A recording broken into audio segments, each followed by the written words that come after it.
দুর্ভাগ্য, যাদবপুর বিশ্ববিদ্যালয় সারা ভারতবর্ষের একটা নামকরা বিশ্ববিদ্যালয়ের মধ্যে একটা বিশ্ববিদ্যালয়। সেই বিশ্ববিদ্যালয় ক্রমশ বিতর্কের কেন্দ্রবিন্দু হয়ে যাচ্ছে এবং এই বিশ্ববিদ্যালয়ের যে ছবি, তার যে ভাবমূর্তি, সেটা দিনের পর দিন কলঙ্কিত হচ্ছে। পশ্চিমবঙ্গ মানেই এখানে কলঙ্ক, পশ্চিমবঙ্গ মানে দুর্নীতি, পশ্চিমবঙ্গ মানে অনাচার, দুরাচার, তাই এগুলো দেখতে হচ্ছে আমাদের। নির্বাচন কমিশন যতক্ষণ মনে করবে সব ঠিক আছে ততক্ষণ নির্বাচন কমিশন করবে। যারা অবজারভার তাদেরকে যথেষ্ট মনে হচ্ছে তাই করতে পারছে। এটা নির্বাচন কমিশনের নিজের অধিকারের মধ্যে পড়ে। এই জায়গাটাই আমার পক্ষে কিছু বলা উচিত না, কারণ এটা নির্বাচন কমিশন নিজের পক্ষে এখতিয়ারের মধ্যে পড়ে। সমস্যা হচ্ছে এত প্রয়োজনটা হচ্ছে কেন, এটাও দেখা দরকার। রাজ্যের সঙ্গে নির্বাচন কমিশনের সমঝোতা করে, আন্ডারস্ট্যান্ডিং করে, কোঅর্ডিনেশন করে সবকিছু হলে ভালো, কারণ তাতে মানুষের ঝামেলা। বাংলার প্রত্যেকটা ভোটার, বৈধ ভোটার, তারা যেন প্রত্যেকে নিরাপদে, নিশ্চিন্তে, নির্বিঘ্নে ভোট দিতে পারে। ভোটটা যেন একটা উৎসব হয়। বাংলায় ভোটের দিন সন্ত্রাস, ভোটের বাজারে সন্ত্রাস, ভোটের আগে সন্ত্রাস, ভোটের পরে সন্ত্রাস, সেইটা কখনো বাংলায় আমাদের জন্য কাম্য নয়।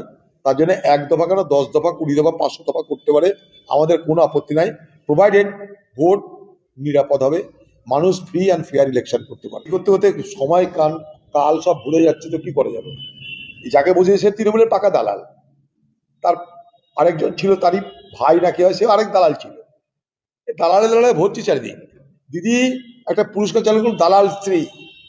পশ্চিমবঙ্গের তৃণমূল একটা পুরস্কার চালু করুক, দালাল স্ত্রী। সরকারে কে কত বড় দালালি করতে পারে তার একটা প্রতিযোগিতা হোক, প্রতিযোগিতা করার পর উপাধি দেওয়া হোক দালাল শ্রী। যদি এই শিক্ষকরা 5টা বিধানসভাতেও ভোট এদিক ওদিক করতে পারতো, তাহলে দিদি এতক্ষণ দিয়ে দিত। কারণ দিদি জানে একটাও সরকারি কর্মচারী, এই ধরনের কর্মচারী, এরা তৃণমূলকে ভোট দেবে না। যে কটা ওখানে প্রতিবাদ করছে, ডিএর জন্য যারা বছরের বছর অপেক্ষা করছে, তাদের একটা ভোটও, সে তৃণমূল পার্টি করলেও একটা ভোটও তৃণমূলের বাক্সে যাবে না। তাই টাকা দেওয়া বন্ধ করবে, যা হয় হবে। এই তো গোটা তৃণমূল পার্টিতে এই করে কয়লা লুট করেছে, বড় বড় মাথারা জড়িয়ে আছে, তারা এত টাকা লুট করেছে, সেই টাকা লুট করে পালাতে গিয়ে তারা প্রশান্ত মহাসাগরের দ্বীপে বসবাস করছে এখন। আর তৃণমূলের যারা নেতা, তারা সবাই জানে এগুলো। সর্বোপরি আমাদের খোকাবাবু খুব ভালো করে জানে। খোকাবাবুর নেতৃত্বে কিন্তু এই নেটওয়ার্কটা চলতো, এই কয়লা পাচারটা চলতো। এবার তো শেখ হাসিনা বা তার দল আওয়ামী লীগ ভোটে অংশগ্রহণ করতে পারেনি। যদি তারা ফিরিয়ে নিতে পারে কোনো অসুবিধা নাই, কিন্তু কথা কি, সে ফিরিয়ে নেওয়া যে কি শাস্তি দেওয়ার জন্যে, বিচার করার জন্য, কিসের জন্য আমার জানা নাই। যদি বিচার করার জন্য হয়, শাস্তি দেওয়ার জন্য হয়, তাহলে ইন্টারন্যাশনাল যে প্রোটোকল আছে সেটা মেনে হবে। সেটা দুই দেশের মধ্যে আলাপ আলোচনা করতে হবে। বাংলাদেশে আজকে যা সরকার, বাংলাদেশে যা মুড, সেখানটায় শেখ হাসিনা কতটা নিরাপদ সেটা উভয় দেশ দেখবে, ভারতবর্ষ দেখবে।